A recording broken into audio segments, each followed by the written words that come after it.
খ্রিস্টীতে প্রিয় ভাই বোনেরা, সকলকে ইম্মানুয়েল। আজ আমরা উপদেশক তার ৫ অধ্যায় ১ থেকে ৯ পদের যে নিরবধ্যান অংশ আছে তার থেকে শিক্ষা গ্রহণ করব। এই অংশে সলোমন আমাদের উপাসনা, প্রতিজ্ঞা এবং জীবনের বাস্তবতা নিয়ে গভীর সত্য প্রকাশ করেছেন। তিনি আমাদের মনে করিয়ে দেন, ঈশ্বরের সামনে দাঁড়ানো মানে শুধু কথা বলা নয়, বরং হৃদয়ের বিনয় ও সততার সঙ্গে চলা। ১.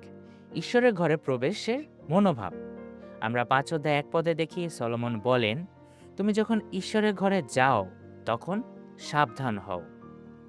উপাসনা শুধু বাহ্যিক আচরণ নয়, এটি হৃদয়ের প্রস্তুতি। আমরা যখন ঈশ্বরের সামনে আসি তখন আমাদের মনোভাব হতে হবে বিনয়ী, মনোযোগী এবং শ্রদ্ধাশীল।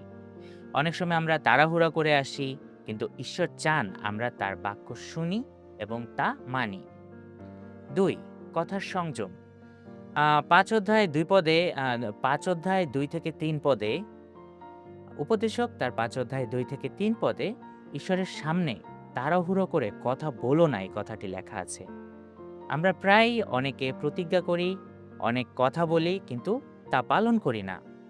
ঈশ্বর চান আমাদের কথা হোক সংযত, সত্য এবং কার্যকর। যেমন একজন দাস তার প্রভুর সামনে অযথা কথা বলে না, তেমনি আমাদেরও ঈশ্বরের সামনে সতর্ক থাকতে হবে।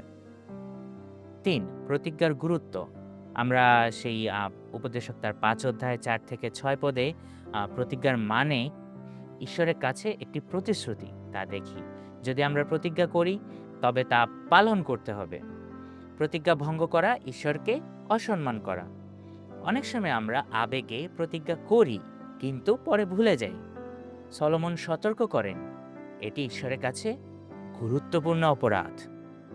ঈশ্বরকে ভয় করা আমরা ৪ নম্বরে দেখি, এবং উপদেশক তার ৫ অধ্যায় ৭-এ ঈশ্বরকে ভয় করো এই কথাটা লেখা আছে। এখানে ভয় মানে আতঙ্ক নয়, বরং শ্রদ্ধা ও ভক্তি। ঈশ্বরের প্রতি ভয় আমাদের জীবনকে সঠিক পথে রাখে। যখন আমরা ঈশ্বরকে ভয় করি তখন আমরা তার বাক্য মানি এবং ইচ্ছে অনুসারে চলি। ৫. সমাজের বাস্তবতা আমরা দেখতে পাই। উপদেশক তার ৫ অধ্যায় ৮ থেকে ৯ পদে সলোমন বলেন, পৃথিবীতে অন্যায়, শোষণ, দুর্নীতি থাকবে।